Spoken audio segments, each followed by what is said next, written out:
Hi, this is Don McAllister, and welcome to another Screencast Online tip video.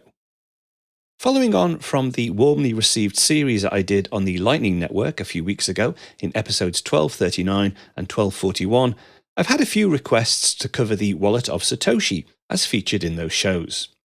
If you've not viewed those other shows, I would strongly recommend you watch them first, especially show 1239, as it covers the basic principles and explains some of the terminology I'll be using in this show.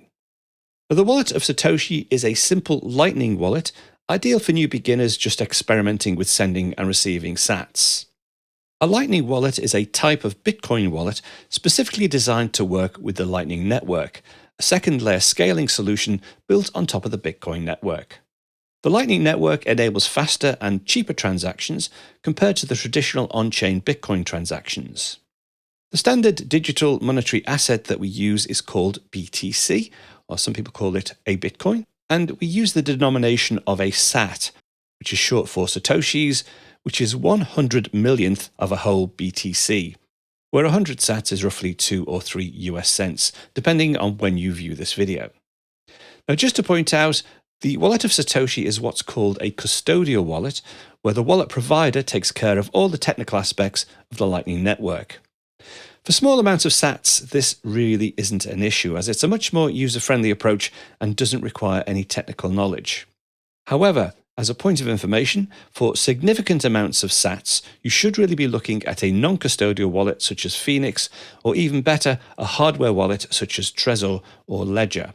I did cover hardware wallets in the original Bitcoin show I did back in 2017, but for now, we're going to stick to the Wallet of Satoshi for just small amounts of sats.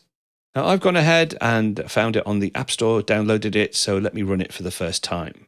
So if I just click on Wallet of Satoshi, I will allow notifications, and we end up at this first screen. Now, the application itself is completely free, and there is no requirement to provide any ID. You don't have to show your driving license or your passport or anything. You can actually just start using this straight away, and within seconds of downloading, you can start receiving sats. Now, at this point, with this opening screen, there is a disclosure document, which you might want to take a read of. Just give you some background information and set some limits on what you can. Again, with any Lightning wallet, you are limited to relatively small amounts of sats at the moment. But let's go ahead and just click on the Start button. And that's it. Basically, we are now into the Wallet of Satoshi. Now, obviously, I've not sent any sats to this wallet, so our balance is 0. But just to point out, up at the top, there is a little symbol here, which is a user with an X next to it. Now, this indicates that you haven't registered with the Wallet of Satoshi.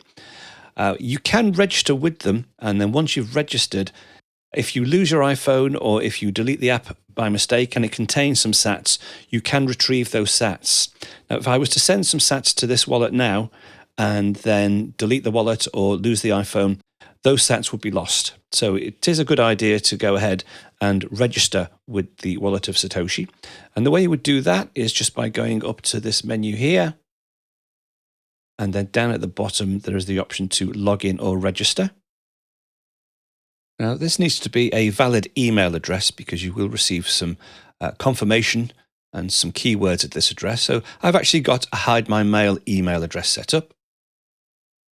Okay, so 05.sundry.plays@icloud.com. Let's go ahead and say OK. And they've now sent 2 random words to my email address. So let me just go across to my email client. And there we go. So my 2 login words are Leo and news. Just open that up. Type or copy and paste these 2 words into the app. Well, I think I can type that in quite easily. So let me switch back to Wallet of Satoshi. Enter Leo space news. And then we'll just tap OK. So you'll notice up at the top that indicator has disappeared. And if I go to the menu, you can see my email address is down at the bottom. Let me click away from there. Let's take a quick look at the basic core functionality. So to receive sats, if I go down to this receive button down here, I tap on receive, So this is what's called your Lightning address, and this is specific to this particular wallet. As you can see, it's called reversebridge92 at walletofsatoshi.com. So it looks just like an email address, although it's not an email address, it's a Lightning address. It's just a similar format.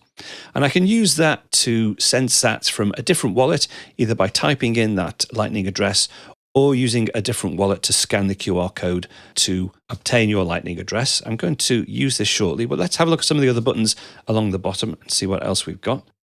Now, next to our Lightning address button, we have this button with the Bitcoin symbol on.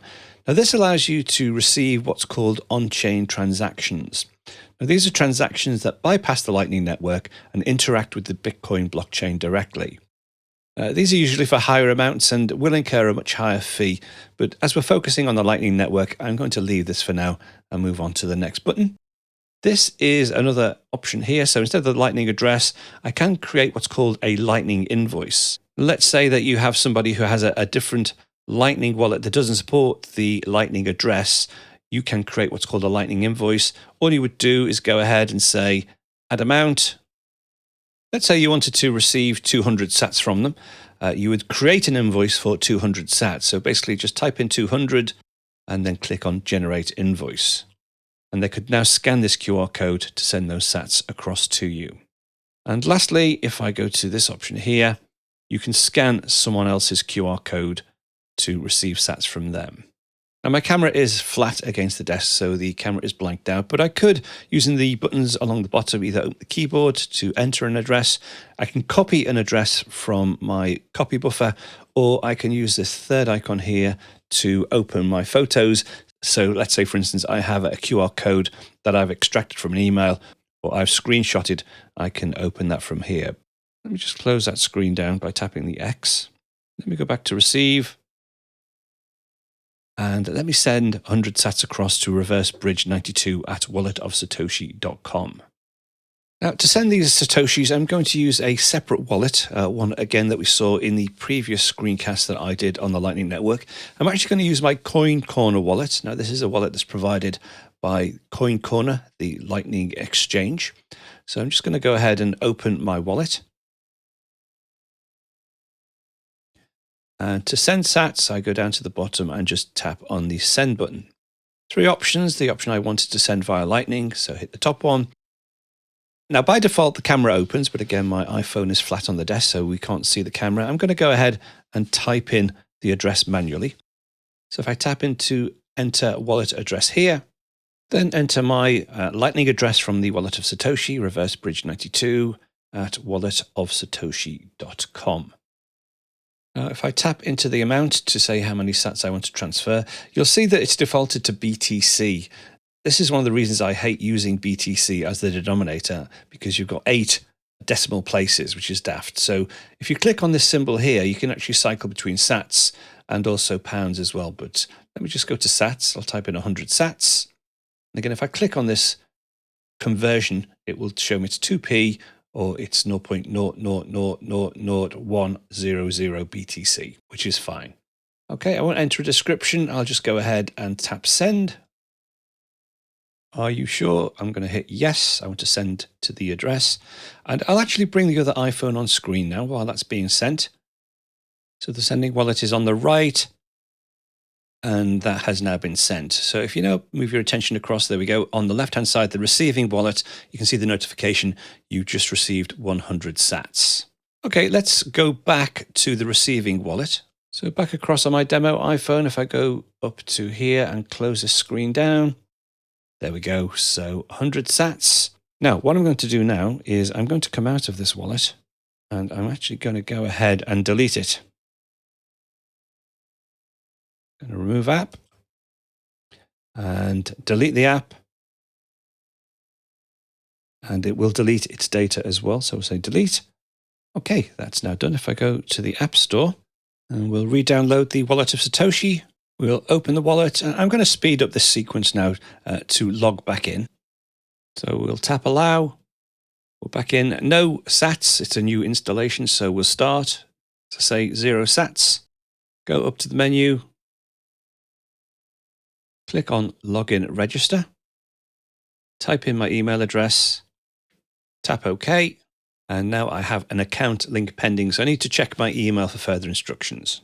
So to speed things up, I've opened the email in my email account. As you can see, I have a QR code and also a linking code as well. So because this is on the same device, I can't scan the QR code. Let me go ahead and copy and paste the linking code. So basically, if I tap on here, make sure I copy the entire string, including the Wallet of Satoshi. Say copy. So I need to go to the app, open the menu, and tap paste address. So if I go up to the menu, go to paste, allow paste, logged in, and boom, there we go. We've got our 100 sats back. So by using this mechanism, you don't have to worry about losing any funds. If you use Wallet of Satoshi, it's a custodial wallet, so it will manage your sats for you. But again, only really rely on a custodial wallet for small amounts of sats. Okay, now let's take a look at how we send sats. So I've gone back over to my personal iPhone and opened up my Coin Corner wallet. So I'm going to prepare an invoice over here on my Coin Corner wallet. Now, I do have an address, a Lightning address on this Coin Corner wallet as well, but let's do an invoice. So I can scan the invoice with the Wallet of Satoshi. And down in the footer, if I go ahead and tap Receive, so I'm going to prepare an invoice to receive 50 sats on this wallet. I'm going to send it from the Wallet of Satoshi. I'm going to go to Lightning. So you can see here my address, donmcallister@coincorner.io. I could just give that particular address to my Wallet of Satoshi and send it that way. But let's go ahead and create an invoice just to show the QR code. So if I say create invoice, and let's go ahead and do 50 sats. I can put a description in if I want, but I'll leave that blank. We'll say create invoice. And that is now ready to receive 50 sats from whoever wants to send me it. As a point of interest, this will expire after a certain time, but technically what I could do, if you saw this video within a few minutes of me preparing this, you could actually pay this invoice. You could scan it with your own wallet and send the sats directly to this particular address. But I'm going to use my Wallet of Satoshi, so let me just switch over to Wallet of Satoshi. Back across on my demo iPhone, I'm going to tap on send. The camera's enabled by default, so if I just pick up my iPhone and hold it over the QR code, it will automatically recognize the QR code and take all the Lightning details it needs to make the payment. And then all I need to do now is just tap send. Payment sent. And across on my personal iPhone, you can see payment received. This invoice has been paid successfully. Okay, that's one way to do it. Let's have a look at some of the other send options. So if I go again down to the send button, so I have the camera blanked out again, but I can enter a Lightning address. So I could have entered my Lightning address directly here. Now the icon's down at the bottom. I can switch back to the camera by clicking on this icon here. If the address was in my paste buffer, I could paste it using this icon. If it was a QR code that I've extracted from an email, say, and it was in my photos, I could go to my photos and scan the QR code that way, and this will just take me back. Okay, let's just quickly finish off with some of the options in the menu. I don't want to go through these in great detail, but you can buy and sell Bitcoin using these two options here. This is a service called MoonPay. They're quite high fees. I did mention I'm buying Bitcoin or BTC in a previous episode, so I'm just going to go ahead and say done to that. I don't want to buy any at the moment. There's the paste that we saw before. You can change the actual denominations. So I'm currently in USD. I could change that to GBP if I wanted to. I can change the language.